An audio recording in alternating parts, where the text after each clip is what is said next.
Guys, halik kayo dito. Tingnan nyo. Yung mama nyo po ba mukha bang magka-camping pag nagpapa-check up kayo? Yung para siyang yung parang nagdadala siya ng feeding bottle, tapos yung diapers, tapos yung milk ng baby. Ang laki naman ng bag. Naku naman mama. Ako nga wala cellphone at pera lang sa bulsa yung dala-dala ko O di palakad-lakad lang ako, tapos tatawag ako ng wheeler, tapos sasakay na kami. Ayan ang bilis nga, nasa jeep na agad.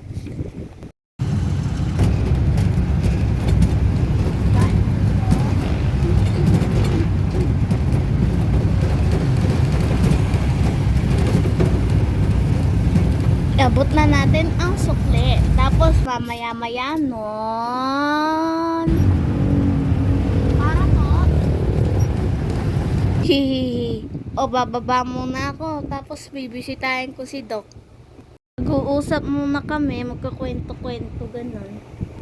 Kaya lang, baka tanungin na naman ako ng math. Tatanong niya 7 times 8.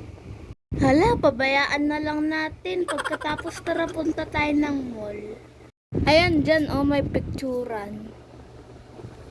Posing ka dyan. Ayan, papuso-puso. Tapos mamaya pababa na. Tara, kain muna tayo. Susot ko na, baka makalimutan ko pa. Wala ang tali ko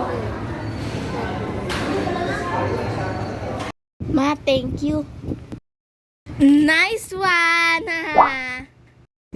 Pag uwi ko sa bahay, doon na lang ako magpapa-thank you kay Tatoy. Kain tayo. Ayan po yung in-order ko. Chicken chop. Tapos po si Mama spaghetti.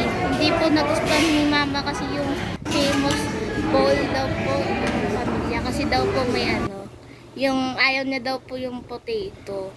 Tapos po, di sa akin na lang po, diba?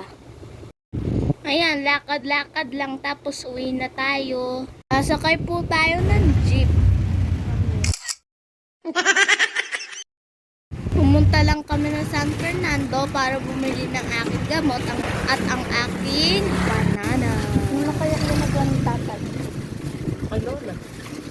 Hanapin ko muna yung aking tatay para mag-banding-banding kami pag uwi. Yun lang, bye-bye.